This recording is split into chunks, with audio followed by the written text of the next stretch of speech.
Então foi ali que eu percebi que só o diploma da engenharia civil não iria me levar para onde eu queria. A gente acha que é uma baita oportunidade só o fato de já estar fazendo engenharia, mas quando eu comecei a ter contato no campo com outros engenheiros, com projetos, né, na empresa que eu trabalhava, eu percebi que só o diploma ali, ele iria me manter mais ou menos onde eu estava e talvez me dar alguma posição a mais, mas que não ia me levar para um lugar muito distante. Por quê? Aquilo que eu vi em campo, eu não aprendia na faculdade. Eu ia ficar na média ali, eu ia né? ficar na média. Então, eu pensei o seguinte, se eu vou usar só o conhecimento da faculdade, eu vou ficar só no que eu sei lá na faculdade. Para eu poder fazer isso daqui que eu estou vendo em campos, projetos de infraestrutura, de estradas, de loteamentos e tudo mais, eu vou precisar aprender a fazer isso se eu quiser ser o cara que faz os projetos e não o cara que fica aqui no campo batendo marreta, não o cara que fica aqui no campo, né, fazendo picada e tudo mais ali, tomando sol e ganhando pouco, né? Porque quando o engenheiro projetista ele vai lá em campo, você vê que a pessoa, né, ele ganha mais, é o cara que trabalha no ar-condicionado, é aquele que detém mais conhecimento. Então, foi ali que eu percebi que só o diploma da engenharia civil não iria me levar para onde eu queria. Se eu quisesse, eu tinha que dar um passo à frente e aprender coisas que a média dos engenheiros civis não aprendem na faculdade, a maioria. E foi aí que você descobriu o Civil 3D, né? Foi aí que eu descobri o Civil 3D. Eu percebi que se eu quisesse fazer aqueles projetos que eu via lá em campo de infraestrutura, loteamento, terraplanagem, drenagem, água, esgoto, a topografia ela tem muito contato, né, com esses projetos. Eu percebi que se eu quisesse fazer aqueles projetos ali e ser a pessoa, né, que assinava, o autor daqueles projetos, eu precisava aprender a ferramenta para fazer aqueles projetos. E a ferramenta para fazer aqueles projetos eu descobri que era o Civil 3D. Certo. Então, fala para nós. Foi fácil para aprender o Civil 3D ou foi uma luta? Cara, foi uma luta. Por quê? Porque o Civil 3D ele não é um software brasileiro. Apesar de hoje ele ser o mais usado, o mais moderno do mundo para projetos de infraestrutura, ele não é uma ferramenta brasileira. Então, ele não tem tradução em português, né, assim, nativa. Então, todos os materiais que a gente encontrava da Autodesk, que é a criadora do software, era material no próprio inglês ou japonês, os tutoriais, né? Então, eu tinha que virar à noite tentando traduzir aquilo ali, porque era um conhecimento escasso, que poucas pessoas tinham. Sim. Mas, né, e essas poucas pessoas eram as pessoas que se destacavam, que ganhavam bem e tudo mais. Então, assim, foi bem complicado no início, porque realmente não tinha conteúdo sobre Civil 3D democratizado em português aqui no Brasil. Então, eu levei bastante tempo para poder aprender, levei bastante madrugada aí adentro estudando, mas deu certo, né? Mas foi bem custoso, assim, foi bem dificultoso, sabe? Sim. Então, assim, vamos ao que interessa, né? Qual é o primeiro passo, né? Dê uma dica aí para os engenheiros. Qual é o primeiro passo para poder montar um escritório de projetos de infraestrutura?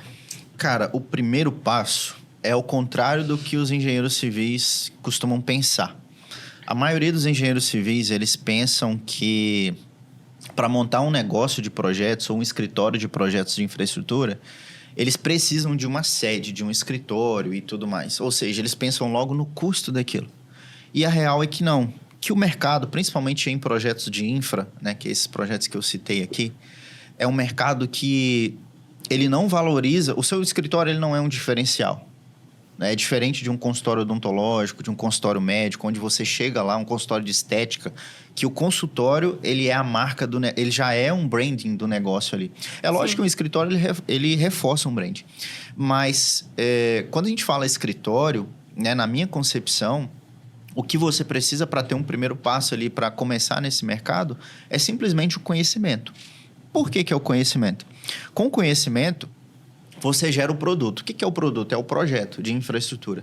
Para você fazer um projeto de infraestrutura, você não precisa de ter um escritório bem montado. Você precisa de um computador e um conhecimento para poder aplicar aquele conhecimento ali, transformar esse conhecimento em linhas, cores, achuras, um modelo em 3D, que é um projeto de infraestrutura. Ou seja, transformar na concepção de uma estrada, de um loteamento, né, de um canal de drenagem, por exemplo. E aí, com conhecimento, você produz o seu primeiro projeto. Certo? E à medida que você vai produzindo, você vai captando os seus clientes, né? Isso dentro de casa, isso eu não falei ainda de ter um escritório, de ter uma estrutura. À medida que você vai fazendo isso, home office mesmo, com a sua cadeira, com a sua mesinha que você tem ali, mas tendo conhecimento, você consegue fazer um projeto de 10, 20, 30, 50, 100 mil reais e com base nisso, você consegue fazer um caixa. Aí sim você pensa em contratar outras pessoas para depois você pensar em escritório. Tá vendo como é Eles pensam no mais difícil, né? Primeiro. É, porque é contraintuitivo. Quando a gente fala escritório, a gente pensa logo, né? A gente já tem esse pré-conceito criado na mente de que é um office ali com um monte de cadeira, um monte de mesa, né? Então, uma estrutura, cafezinho, né? Geladeira, Sim. cozinha, copa, né? E tudo mais ali. Então, essa estrutura, ela é uma estrutura cara. É lógico que para você ter uma empresa maior, você precisa de uma estrutura maior. Mas para quem está começando, como você perguntou qual é o primeiro passo é obter o conhecimento. Então, com conhecimento, você trabalha de qualquer lugar. Porque é o seguinte, o cliente ele não vai até você para contratar o seu projeto ou para validar o seu projeto. É diferente de um mercado residencial, por exemplo, que a família tem que ir lá, olhar o projeto na TV, né? Discutir a maquete eletrônica, os pontos ali e tudo mais. Então, é bem diferente. No projeto de infraestrutura, para você ter uma ideia, 90% dos meus clientes hoje, né, da nossa empresa, eles não são da nossa cidade, ou seja, eu não conheço eles pessoalmente, eu não tenho contato com eles pessoalmente, eu só conheço eles virtualmente. Então, eu não preciso que eles venham até o meu escritório. A gente recebe os dados, a gente faz o projeto, e aí, com base nisso, a gente entrega o projeto em PDF, em DWG, são os formatos lá e tudo mais, e está resolvido o problema. Ou seja, eu concebi um produto sem precisar do chão de fábrica ali, Sim. que muitos outros negócios precisam. Então, começar com projetos de infraestrutura, hoje eu acredito que é um dos melhores caminhos para o engenheiro civil.